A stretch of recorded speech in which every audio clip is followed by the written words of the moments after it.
সাইকেলের উপর সকল শুল্ক প্রত্যাহার করে নেওয়ার জন্য উনি যদি একটু মেহরবানি করে এটাও অ্যাড করে দেন, মাননীয় অর্থমন্ত্রীর দৃষ্টি আকর্ষণ করেন। মাননীয় বিরোধী দলের নেতা একটি বাইসাইকেল উৎপাদনকারী কর কমানোর একটা প্রস্তাব করেছেন।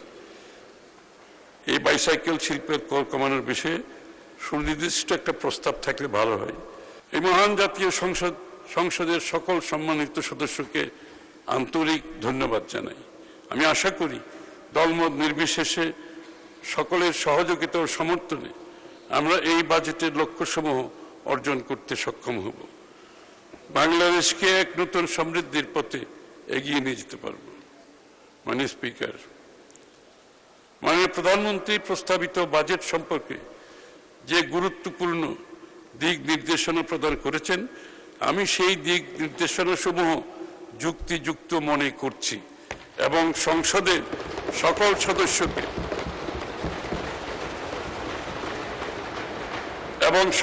সকল সদস্যকে উক্ত নির্দেশনা সমূহ গ্রহণ করার জন্য প্রস্তাব করছি।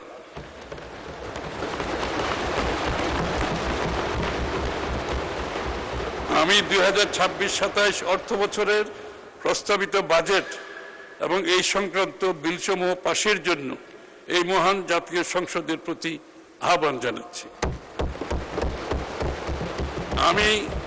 আমি শেষ করার আগে মাননীয় স্পিকার, মাননীয় বিরোধী দলের নেতা একটি বাইসাইকেল উৎপাদনকারী কর কমানোর একটা প্রস্তাব করেছেন।